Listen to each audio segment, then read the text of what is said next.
The NGO Freedom House, Freedom on the Net 2017 report says it has declined again for the 7th year straight, with a rise in government manipulation of internet access and social media. VOA senior analyst Jeffrey Young spoke with the Freedom House report official and others about the web situation in sub-Saharan Africa. The NGO Freedom House recently issued its annual report, Freedom on the Net 2017, stating that overall the web continues to suffer ever greater restrictions.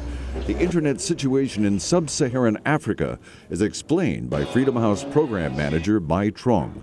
The countries that declined in internet freedom in sub-Saharan Africa included Ethiopia, Malawi, Rwanda, and Zambia. Elections and protests were the main reasons behind internet freedom restrictions in those countries in the past year. But on the brighter side, the report says Uganda showed notable improvements. Governments in the region are moving to control social media on the web. The report says Ethiopia was a significant offender in that regard. Ethiopia was the country that placed the greatest restrictions on access to social media through blocking of apps such as Facebook, WhatsApp, Twitter at times, and Instagram.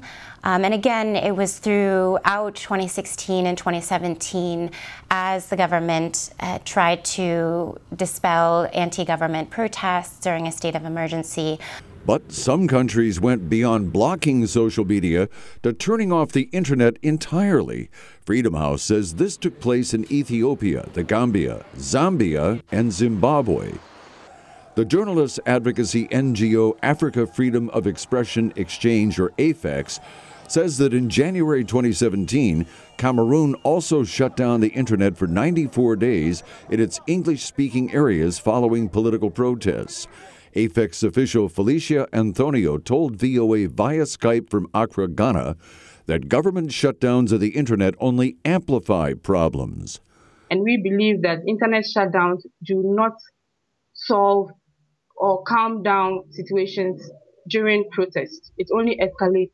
The Freedom House report also says that a number of sub-Saharan African countries are using legislation to restrict the internet, as Ms. Trong details. Many countries in the region are passing new laws that restrict certain types of speech online that include incitement or hate speech, and even explicitly criticism of the authorities.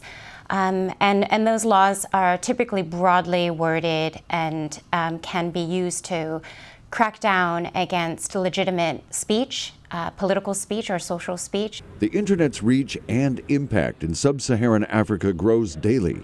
Analysts say because of that, governments in the region must accept the reality of its presence instead of treating it as a threat. But for now, the situation oftentimes remains contentious. Jeffrey Young, VOA News.